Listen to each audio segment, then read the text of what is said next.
What's going on, guys? Thank you so much for jumping into this video today. My name is Danny Coldblood, aka Music Vidiot, and co-hosting this video for you guys, we have Dibbes Gaming. Dibbes, what's going on, bud? Hey, Daddy. Hello, fellow mystery hunters.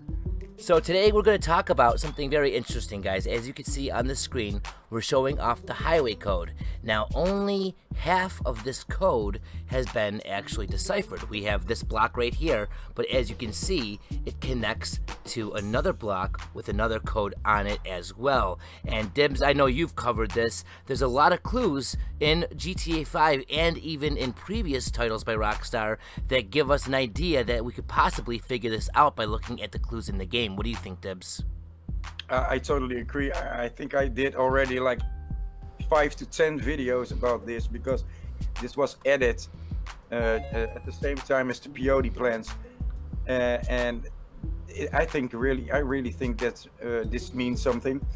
And by the way, for the viewers, this is our first time doing like a co-host thing, and after the video we're gonna do a live show and then like an after talk show.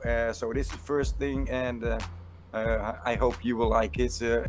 So Dibbes, on the screen right now, we're showing off the recent discovery of the coordinates found on an NPC's t-shirt. And I'm wondering if you feel the same as I do, that since there's half of the highway code still unsolved, now we're finding coordinates that are at a set place and a set time on this NPC every time we see him. There's gotta be a way that we can decipher these codes. Rockstar's not gonna just give us stuff like this and then not have us have a way to solve or understand it. I agree. I know there's a shop on Portola Drive or Portola Avenue. Yeah, you're right. There is a Universal Uniform shop on Portola Drive right over by that steel horse. And we know that, you know, peyotes are a big deal in the game, and it seems that there's a couple of those steel animals like the horse and the wiener dog and the eagle, and, you know, he does have Universal Uniform. That's the brand on his shirt, as we can see. Maybe I'll do an episode of Code Walker soon, and we'll get more into detail on this coordinate man.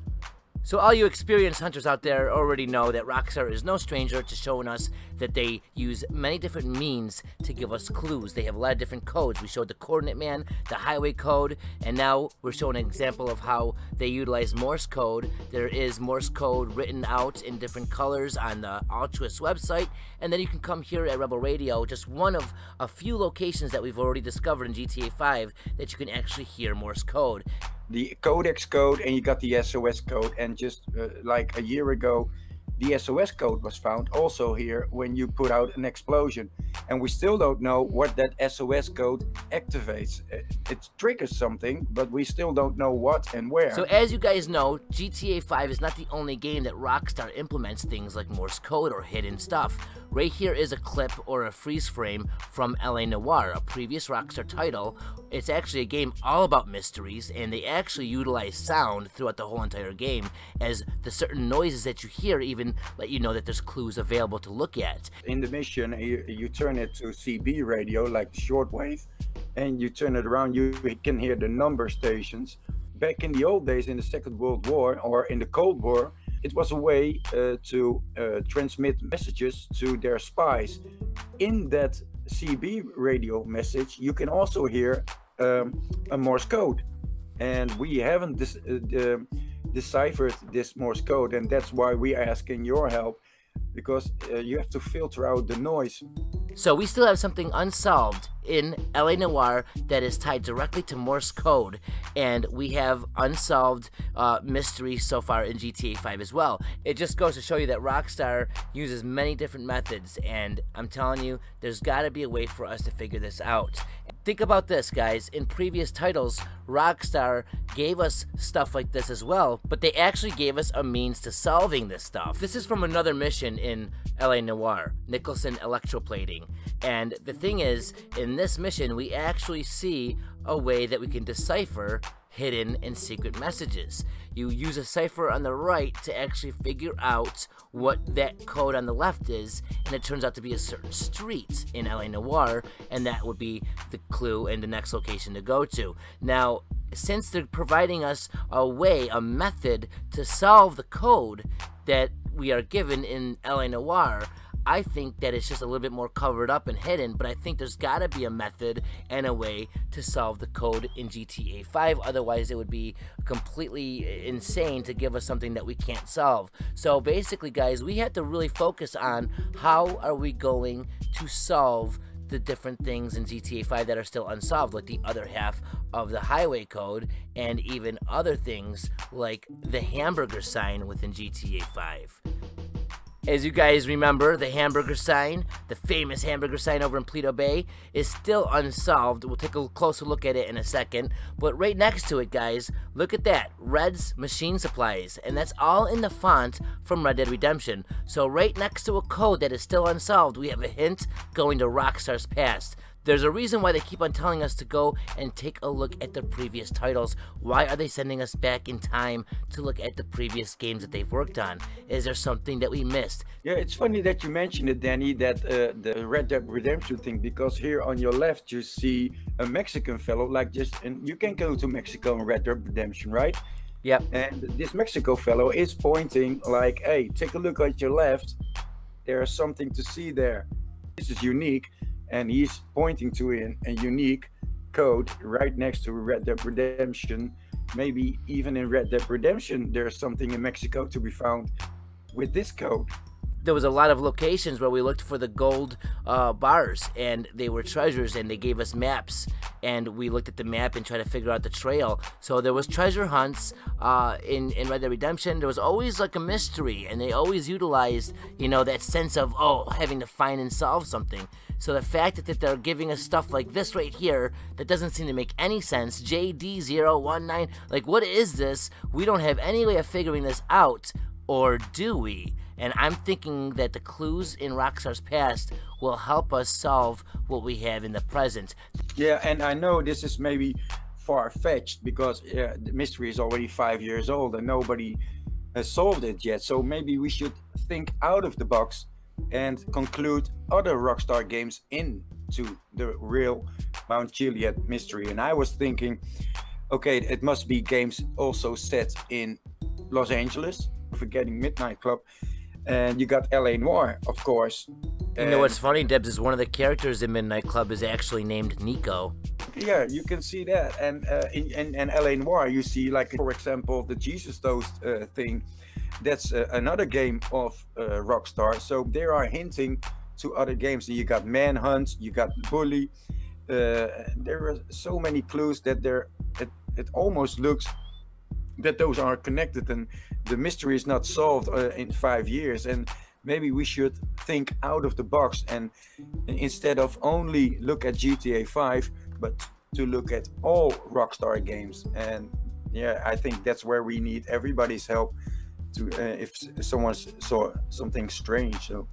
So looking at Rockstar's past, I think, is very important. We're looking at LA Noire once again. You can see that there's coordinates given to us in this game, but like I was saying, they give us a way to solve these coordinates, because here's a little machine that you can use to actually find and look up the exact latitude and longitude. And coincidentally, here's Mexico again. We're right in the same area, yet again, looking at coordinates. So they give us a way to go ahead and pinpoint the answers and what we're looking for in LA Noire, but we just don't have that same answer, that same method to solve the questions that we have in GTA 5, so a lot of investigation is needed. So, like I said, the coordinate machine is there for us. We don't have a coordinate machine in GTA 5. This cipher machine, or the Enigma machine as Dibbes calls it, is actually revealing the code, which ended up being a street, North Vermont Avenue. Yeah, I was thinking, does it correlate with an actual address in GTA 5? Or if we Google that, maybe urban legend is connected with it. Maybe we should Google that address, see if there's something coming up. And I'm just speculating here, but maybe there's a reason that there's just this address, and maybe it's corresponding with GTA 5. I really like that idea. I really do like that train of thought. And also, you know, we haven't tried using this machine. I know it's two different games, but what if we use this to try to uncover that hamburger sign in GTA 5? If we use this cipher to try to find out what that JDO or whatever means, you know, there might be cross you know, manipulation needed between the games to get certain answers. That's kind of far-fetched as well, so maybe not, but it's worth a thought. It's time for change. Jack's crossed the Rubicon, and we have to be on the other side regularly. Notice what he says. He says, we have to be on the other side to help him. And doesn't remind you of something else, like Omega, see you at the other side, and we have to be on the other side to help him. And they were all in the game in GTA 5. It is all about Doomsday, all kinds of Easter eggs on the radio in the game, leading to some kind of Doomsday. Remember the ammunition radio commercials in an update? Remember what when the highway code and the peyote plants were added into the game? What else was added into the game? The mine shaft who opened up, and what was there? The body of Phelps. And don't forget, that was also a mystery. It's almost like they're giving us nudges. What are we missing? What hasn't been solved yet? Let's take another look at this clip. Other side regularly. We have to be on the other side regularly. We have to be on the other side regularly. We have to be on the other side regularly. We have to be on the other side regularly. We have to be on the other side regularly. Christ, what was that? Explosion. Something big. You think it's the Reds? You think those Rusky sons of bitches are... Think it's the Reds? We had Reds on that sign right by the hamburger sign. Yeah, and Russ in the submarine, remember, in the Doomsday heist? Right. And then take a look at this, guys. Something with the dialogue. They say 88K, 88 King. And we know that Cash is king. And there's a lot of connections to GTA 5 just in the dialogue itself. And then I want you guys to listen really closely. The frequencies that the police station is calling into the CB radios to the police. If you listen to the frequency, though, it has this weird, wavy, high-pitched noise, and it reminds me, if anything, like the Space Stalker. Now, that could be hinting to maybe using the horns in the game, like some of us have theorized, or maybe something beyond. All units, reports of an explosion. Location, alternative location, it's south of Santa Monica, west of, stand by for further.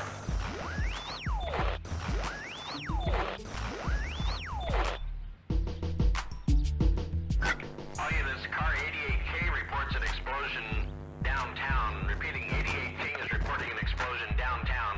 All units, stand by for further. So as you guys can see, there's a lot of stuff in Rockstar's past, a lot of previous titles that have a lot of connections to Grand Theft Auto 5, especially when it comes to the stuff that's unsolved and mystery-wise. And to conclude this, I'm putting all my time in those two things, finding the codex code and connecting this with each other. And I think that's the key to find something. Well, we appreciate you guys showing up. It was an honor and a pleasure having you guys here. Thanks for watching. Take it easy, ta-ta, and as always, peace!